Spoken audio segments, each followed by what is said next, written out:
आदरणीय सभापति जी, आज भी दुनिया के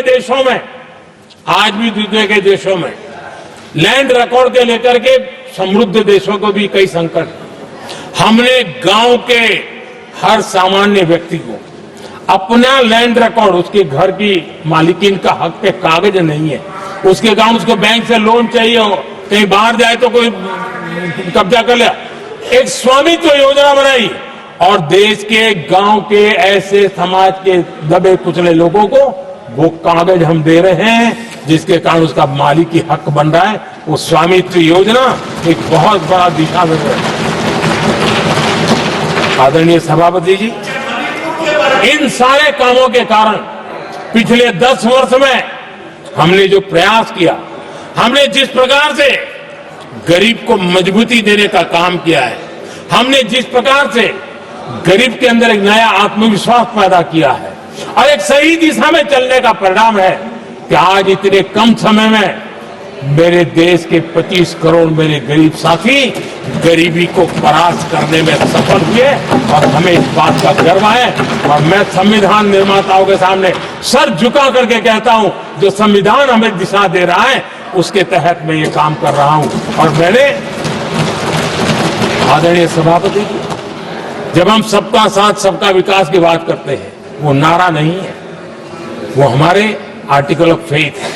और इसलिए हमने सरकार की योजनाएं भी बिना भेदभाव को चलाने की दिशा में काम किया है और संविधान हमें भेदभाव की अनुमति नहीं देता है। और इसलिए हमने आगे चल करके कहा है सैचुरेशन, जिसके लिए जो योजना बनी है उसका लाभ उन लाभार्थी को 100% लाभार्थी को मिलना चाहिए। ये सैचुरेशन अगर सच्चा सेकुलरिज्म को है ना, तो ये सैचुरेशन में है। सच्चा सामाजिक न्याय अगर किसी में है तो ये सैचुरेशन 100% उसको बेनिफिट, जिसका हक है मिलना चाहिए, बिना भेदभाव के लिए मिलना चाहिए। तो ये भाव लेकर के हम सच्चे सेकुलरिज्म को और सच्चे सामाजिक न्याय को लेकर के जी रहे हैं। आदरणीय सभापति जी, संविधान के हमारे एक और स्पिरिट भी है और हमारे देश को दिशा देने का माध्यम, देश को का चालक बल के रूप में राजनीति केंद्र में रहती है। आने वाले दशकों में हमारा लोकतंत्र, हमारी राजनीति की दिशा क्या होनी चाहिए, आज हमें मंथन करना चाहिए। आदरणीय सभापति जी, कुछ दलों की राजनीतिक स्वार्थ और सत्ता का भाव, मैं जरा उनसे पूछना चाहता हूं, क्या वे कभी अपने आप को, अब मैं सभी दलों के लिए कह रहा हूं, उधर और इधर ये मेरा विषय नहीं है, ये मेरे मन के विचार है जो मैं इस सदन के सामने रखना चाहता हूं कि इस देश में योग्य नेतृत्व का अवसर मिलना चाहिए। नहीं, जिनके परिवार में कोई राजनीति में नहीं है, क्या उनके लिए दरवाजे बंद हो जाएंगे? क्या देश को, लोकतंत्र के स्पिरिट को परिवारवाद ने गहरा नुकसान किया है कि नहीं किया है? क्या परिवारवाद से भारत के लोकतंत्र की मुक्ति का अभियान चलाना ये संविधान के तहत हमारी जिम्मेवारी है कि नहीं है? और इसलिए समानता के सिद्धांत की बात कहे, अवसर की बात कहे, हिंदुस्तान के हर किसी को, और जो परिवारवादी राजनीति है उनकी धुरी ही परिवार होता है, सब कुछ परिवार के लिए।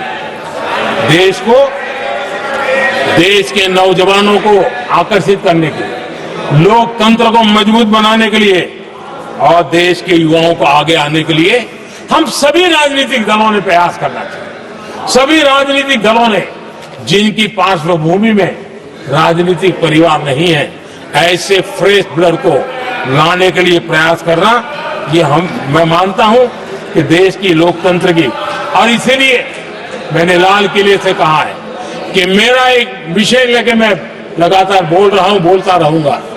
1 लाख ऐसे नौजवानों को देश की राजनीति में लाना है जिनका कोई परिवार का बैकग्राउंड राजनीतिक परिवार का नहीं है, और इसलिए देश को एक फ्रेश एयर की जरूरत है। देश को नई ऊर्जा की जरूरत है, देश को नए संकल्प और सपने लेकर के आने वाले युवकों की जरूरत है। और भारत के संविधान के जब 75 वर्ष मना रहे हैं तो हम दिशा में आगे बढ़े।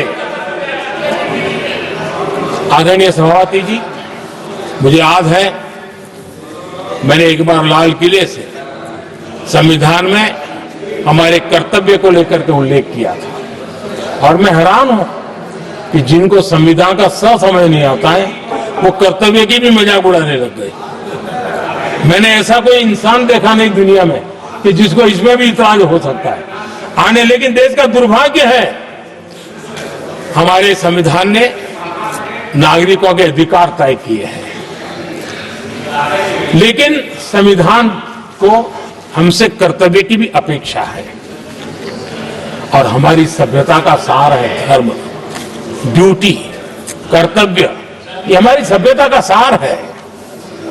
और महात्मा गांधी जी ने कहा था, महात्मा जी का कोट है, उन्होंने कहा था, मैंने ये अपनी अशिक्षित लेकिन विद्वान मां से सीखा है कि हम अपने कर्तव्यों को जितना अच्छे से निभाते हैं उसी से अधिकार निकल करके आता है। ये महात्मा जी ने कहा था। मैं महात्मा जी की बात को आगे बढ़ाता हूं और मैं कहना चाहूंगा, अगर हम अपने मौलिक कर्तव्यों का पालन करें तो कोई भी हमें विकसित भारत बनाने से नहीं रोक सकता।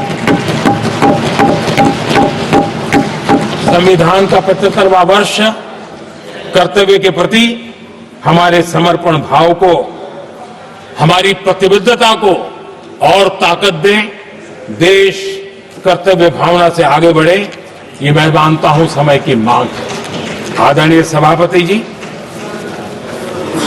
भारत के भविष्य के लिए संविधान के स्पिरिट से प्रेरित होकर के मैं आज इस सदन के पवित्र मंच से 11 संकल्प सदन के सामने रखना चाहता हूं। पहला संकल्प है, चाहे नागरिक हो या सरकार हो, सभी अपने कर्तव्यों का पालन करें।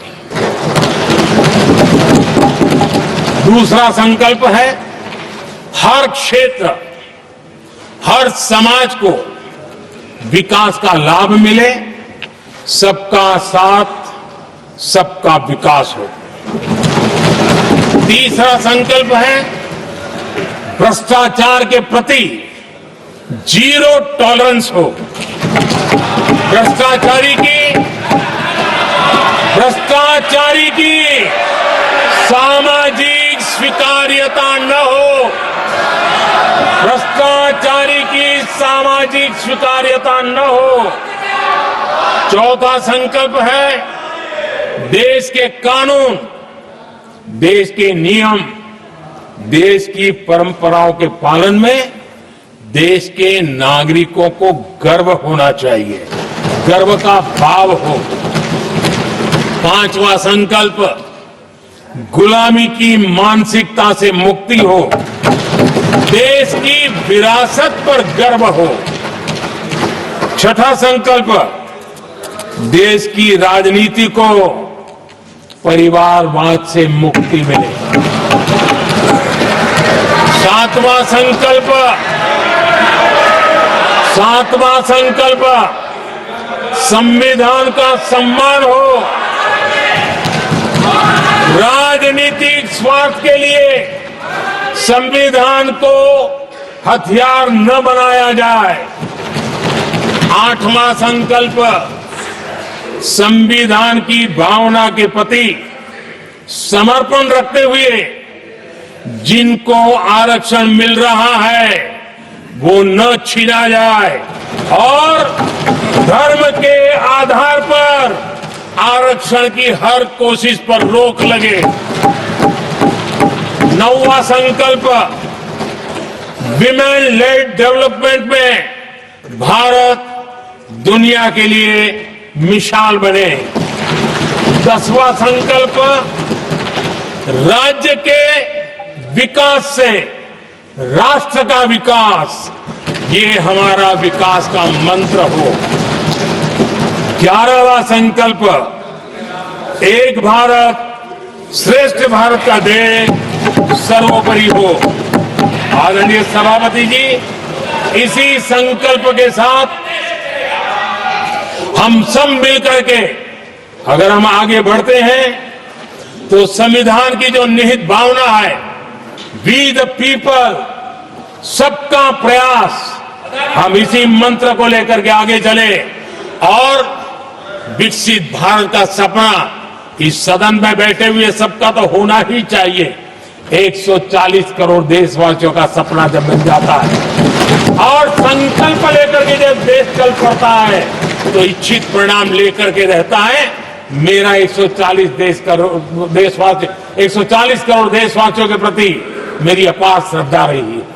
उनके सामर्थ्य पर मेरी श्रद्धा है, देश की युवा शक्ति पर मेरी श्रद्धा है, देश की नारी शक्ति पर मेरी श्रद्धा है। और इसलिए मैं कहता हूं कि देश 2047 देश जब आजादी के 100 साल मनाएगा तो विकसित भारत के रूप में मनाएगा।